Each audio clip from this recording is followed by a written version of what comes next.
Welcome to BBC Points West on this lovely Wednesday evening. Thank you for joining us. I'm David Garmston.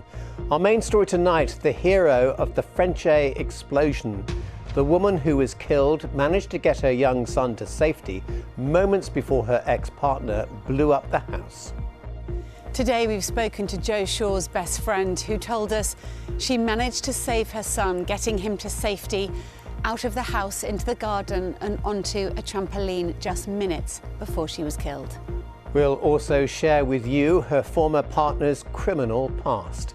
Our other headlines tonight: a man takes Somerset Council to court over claims that its council tax policy discriminates against disabled people. A manoeuvre on the roadblocks. Bristol's forced into a rethink on a new low traffic area after protests from residents.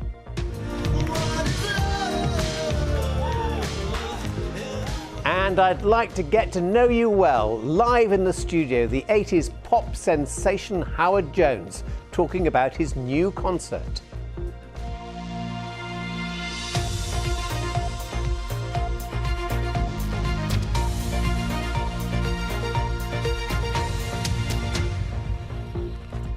Good evening, nice to have you along. The mum who died in the house explosion in Frenchay at the weekend is being described as a hero after getting her son out of harm's way.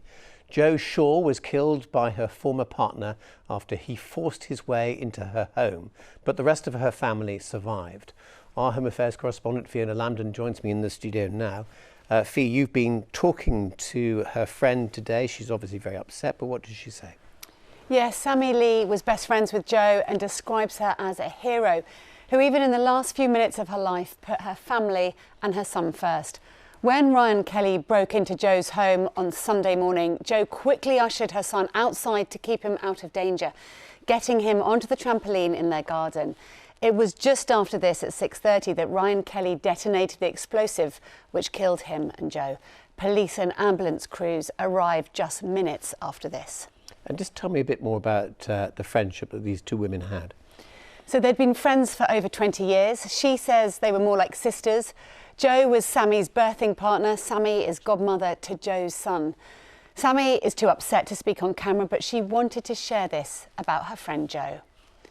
People were naturally drawn to you. You made friends wherever you went. You had the kind of heart that people don't come across often. Kind, loyal, funny and selfless, even when life wasn't easy. Your family became my family too. They welcomed me with open arms and treated me like one of their own. This loss is not only heartbreaking for me, but for them as well. Just such beautiful, kind people who did not deserve this pain. It's just awful, Fee, isn't it? But more details have emerged today about Ryan Kelly and his past. We know that in 2015, Ryan Kelly was jailed for 5 years after being involved with a drugs gang. And the police have confirmed that they had previously been involved with the couple in what they're calling domestic incidents. Fee, thank you very much indeed for that. Thank you. Well, now other news, and the Police Federation has revealed that an Avon and Somerset police officer attacked by Palestine Action activists at Elbit Systems in Filton is still struggling with her injuries. This shows the moment just after Sergeant Kate Evans was struck with a sledgehammer which fractured her back. Yesterday, 23-year-old Samuel Corner was found guilty of causing her grievous bodily harm. He was also found guilty of causing criminal damage, along with 3 others. She suffered a fractured spine. I spoke to her earlier today. She's still feeling the effects of that, still in physio. She's off work at the moment. And actually, it's not just the physical injuries, it is the psychological toll it takes. Not just for Kate, but for other officers as well. There were other officers at the scene. It was obviously an incredibly traumatic experience for them, and that's really important as well. A man has been arrested on suspicion of attempted murder following an incident in Salisbury. It happened in the village of Fursdown yesterday. The woman, who's in her 50s, is being treated for serious injuries. The man was arrested late last night with the help of the police helicopter. An investigation is continuing after the body of a man was found on a roof garden at a block of flats in Bristol yesterday morning. The man, who's believed to be in his 50s, was found by a member of the public. His death is being treated as suspicious, and extra patrols are being carried out locally to reassure the community. Teenagers with serious mental health difficulties will continue to be sent to psychiatric units hundreds of miles from home for at least 2 more years. 2 specialist facilities in the West have closed down since 2024, leading to concerns about the impact on patients. Here's our health correspondent, Matthew Hill. This is the Riverside Adolescent Psychiatric Unit. It was closed 2 years ago after the death of a 17-year-old girl. At the time, there were also safety concerns about whether the building itself was fit for purpose. The only other unit in the region for the most severely ill psychiatric inpatients closed for good in Taunton last year. It means that the most severely troubled youngsters have had to travel outside the West to get the highest level of inpatient care, known as Tier 4. And according to a recent board meeting of local health bosses, it looks like this situation's going to go on for up to 2 years more. That's something that's led to a warning that this will mean young patients will take longer to recover. We know that young people who are sent further away from home are more likely to have a longer inpatient stay. And we know that discharge is more difficult because it's more difficult to link in with the local community services. Jessica Powell had to travel hundreds of miles from Yeovil for most of her inpatient psychiatric care from the age of 16. She died aged 20 after trying to escape through this narrow window on a psychiatric ward.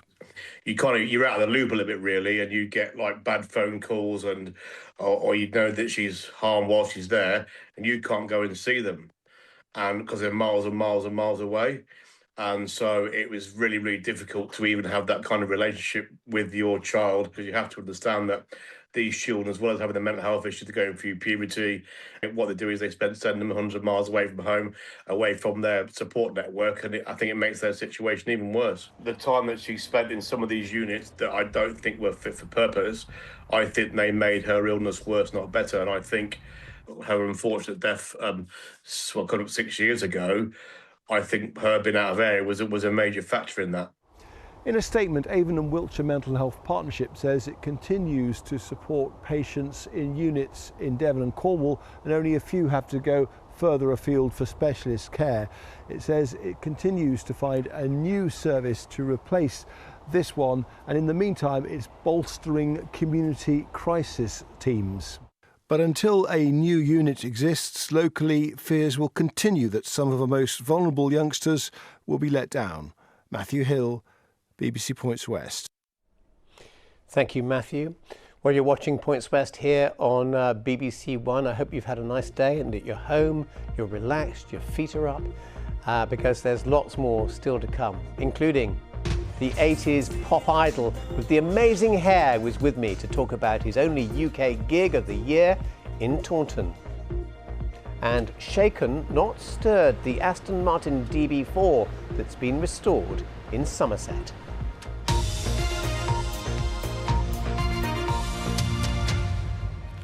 Yes, we're very excited about those features, and they'll be here later in the programme. But first, a man from Taunton is taking Somerset Council to court, claiming the authorities' council tax scheme discriminates against disabled people.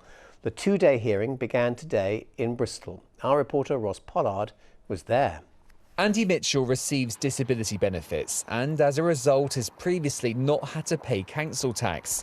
But since he was moved on to universal credit, he was surprised to receive in the post a bill from Somerset Council. I had my council tax reduction reduced from 100% to 10%, and in doing so I received a £786 bill for part of the year. That would have been just under £1,300 for a whole year. So he's taking the council to court, not to sue them, but he hopes to bring about changes for other disabled people like him. I thought that this was a mistake. It was suggested that I speak to a solicitor, and that was 8 months ago, and that's led to what's happened today.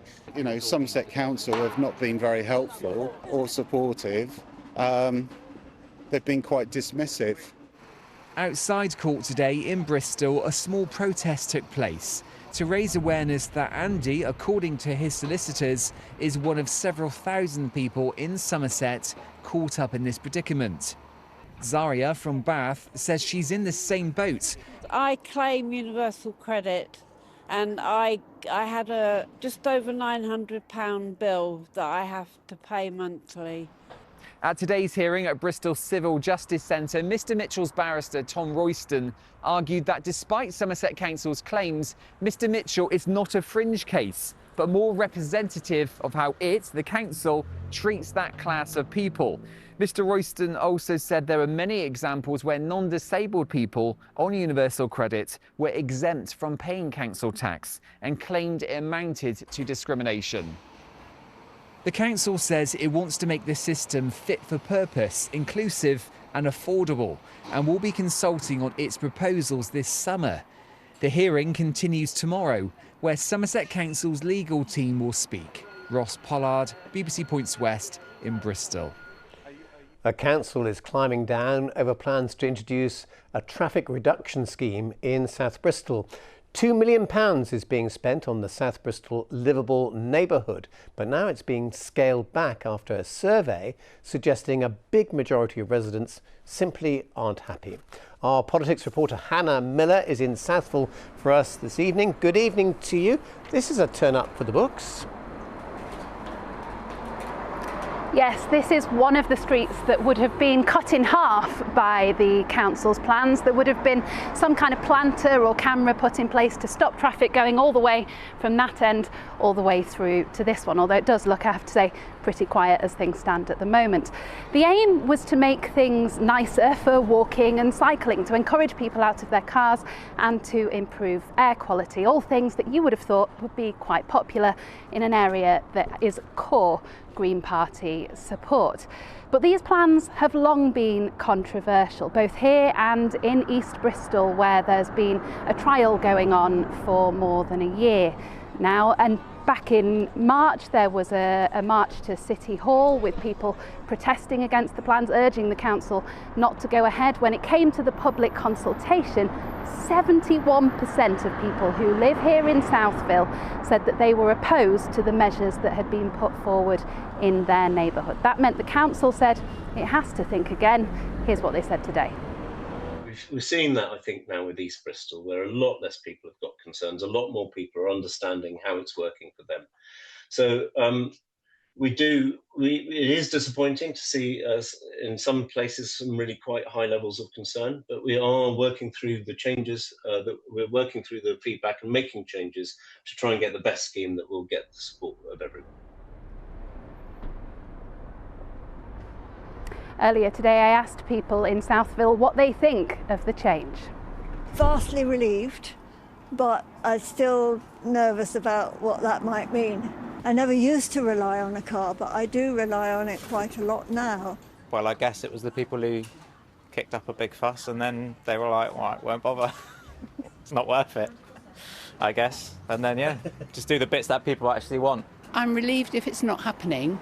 I'm not quite sure it's not happening until it actually doesn't happen, because I think there's a lot of mistrust about what the council have said. Well, the council has said that there will be some changes made. There will be some junction improvements, including one just up there, some new zebra crossings trialled as well. That doesn't sound like an awful lot for a scheme that's already had £2 million allocated just to designing it. But the council says it will come forward with new plans by the autumn, when there will then be a vote on whether to go ahead. Thank you, Hannah. You said that without moving your lips, but some sound problems, but it was an interesting story. Now let's look at some of the stories on the BBC News website this evening. Here we go. Hundreds of people have signed a petition urging Bristol Council to reconsider making businesses pay to use public parks. A choir for young mums and their babies is being charged £400 a year. One mum says she's baffled by the fee. Young people receiving mental health care at Marlborough House in Swindon have been restrained too often. The watchdog has downgraded the trust's rating to requires improvement. And great news for the Dean Forest Railway. They've received funding to refurbish a goods shed at Park End. The building will house a new exhibition telling the story of the old line. And you can find all those stories and so much more on the BBC News website and BBC News app. In just over 12 hours' time, polling stations will open in this year's local elections. Half the seats are being contested in Cheltenham, while in Swindon it's the biggest ever council election. Labour are trying to retain control, but it's not just the Conservatives that are putting them under threat. Here's our political editor, Paul Baltrop. Sun always shines in Swindon, right?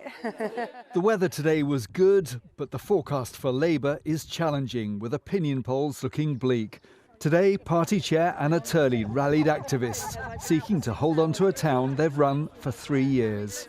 We're so proud of the Labour councillors and councils and activists we've got here in Swindon. We're so proud of our brilliant MPs who are working with this Labour government to deliver for the people of Swindon and across the country. And goodness me, what a couple of days we've got ahead of us. It's so important that we're out talking to people across our communities and in our streets in Swindon. Their traditional rivals are the Conservatives, who brought in their party leader to boost their revival. It may be a council contest, but they've made much of the government's troubles.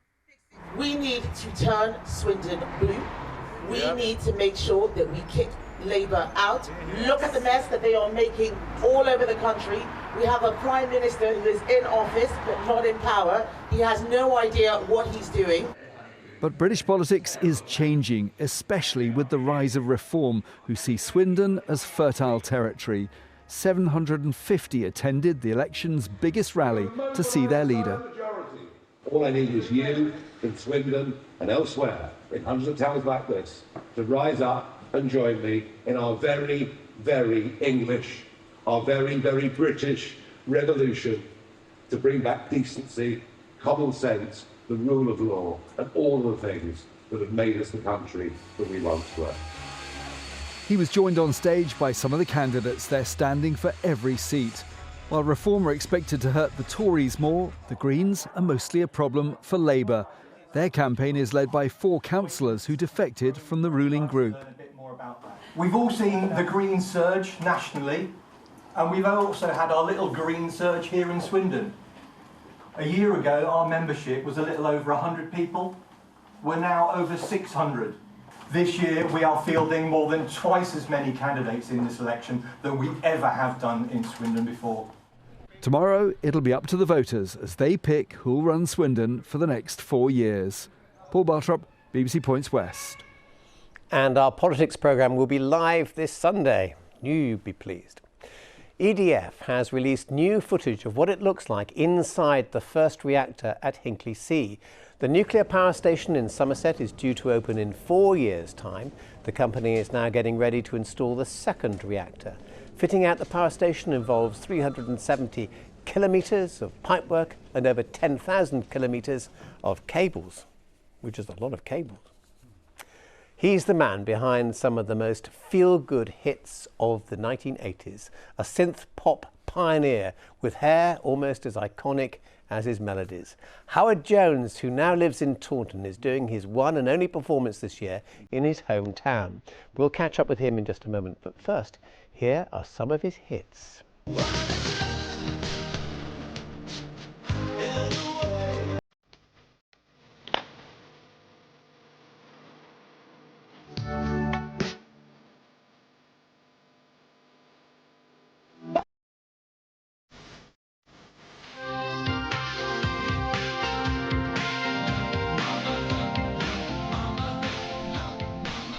And I'm thrilled to say he is here. You've still got the hair. Yes, changed fortunately. a bit. Wow, Yeah. it's so good to see you. Well, it's so great to see you, David. Thank you very really much indeed. It's a big thrill for me. I didn't. No, it's a thrill for me. Me. I didn't know you lived in Somerset. Yeah, we've been living here for 21 years now. Gosh. And you know, it's a fantastic place to live near the Somerset Levels. That's where we look out onto them. 21 years? Yeah, 21 years. And it's the first time you come to see us? Well, yes, I know. It's about time, isn't it? Because you're globetrotting all the time, actually. In fact, you've just come back from a tour with Sir Rod Stewart. Yeah, that's right. We did 4 shows with Rod. It was absolutely brilliant fun. And we are friends. And we had a great time with him and his band. His show is just amazing. And it's so nice to be invited, you know. Just tell us about your memories of the 1980s and how they shaped your life. Well, you know, I mean, I always wanted to be a musician. I always wanted to write music. I didn't expect all the fame stuff. You know, that was a bit of a shock. Suddenly, after that first Top of the Pops, you know, show, everywhere I went, everybody kind of knew who I was, because that, you know, it just reached the whole country, grandmas to children, and so it was kind of getting used to that, really. And but I mean, so it's opened up the whole world for me, really, because I've toured everywhere and I've been able to meet incredible people and see so many things. So it's been a wonderful life, you know. You seem very grounded. I mean, your family are here Absolutely. watching. Yeah. They've, you know, they're obviously a huge part of your life. But do you live like a pop star? I don't. I travel business class because I have to arrive fresh when I get there. But the rest of it, no. I mean, I try and stay connected to the people I work with and the people, my audience. You know, I always want to meet them. I always want to ask them about their lives, and you know, to stay in touch. I don't want to live in a bubble. I think that's kind of dangerous place to be, so I try and avoid that. And you always come back to Somerset, which is nice to hear, where you're doing this concert in August. Tell us about that. I'm so excited because it's, you know, in my hometown really now, Vivery Park, right in the middle of Taunton, and my friends Heaven 17 and Blancmange are joining me on the bill, and we'll be fresh from an American tour. The band will be in amazing form, and so can't wait. And I can invite my friends and neighbours who, you know, who I know and cherish. Yeah. Great. I can't tell you how excited everyone's been here about you coming in. Well, you know that I watch the show every day. Every time I'm here in the country, every day I watch it. We like you. You can come again. Thank you so much. It's really, isn't it nice to meet you? It really is. Thank you. Now, an Aston Martin, similar to the one driven in the James Bond films, has been beautifully restored in Somerset. The work has taken many months and hundreds of hours of hard work, and now it's on display at the Haynes Motor Museum near Sparkford, not far from you. I've been for a spin. In a honey-coloured village in South Somerset, the growl of an English classic shakes the cool spring air. What you are seeing is not just a car, it's a work of art, a handsome beast that purrs at you like it's just home from an elegant party. Let me introduce you to the Aston Martin DB4, built in 1961, about the same age as me. 3.7 litre engine, 18,000 miles on the clock, and looking today, brand new. The Aston was donated as a wreck to the Haynes Motor Museum near Yeovil. They've rebuilt it in a private garage just behind the main building. It's been resprayed, but don't call it red. This colour is Dubonnet, shaken, not stirred. I love it. It's just Aston Martin. It's elegant. It just oozes class. Alex spent months bending back the metal. It looks absolutely perfect to me, but you say that underneath the skin, perhaps there might be a few surprises. Well, every one of these is hand-built, so you're going to get slight differences from side to side. No one is the same. Really? So what's different on this one? Well, if you took a step back and you looked at this front on, you would see that this side is slightly higher than that side. The Aston Martin caught the spirit of the age at a car show in 1959, when Miss World got behind the wheel. The DB4 inspired James Bond, although Sean Connery drove the later DB5 with some optional extras.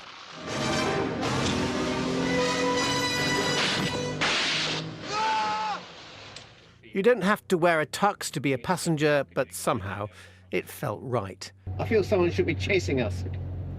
Yeah. Nick, who oversaw the restoration, is the only one allowed to drive, given it's worth around £400,000. And no seatbelts. No seatbelts. We had to keep it original. The low mileage is because the car was written off when it was almost new, repaired and pranged again. They hope the restoration will inspire people to think about a career in engineering, the so-called STEM subjects. So the restoration is complete and it's beautiful. The only thing they haven't done is put in any of those ridiculous James Bond gadgets. Wonder what that button does.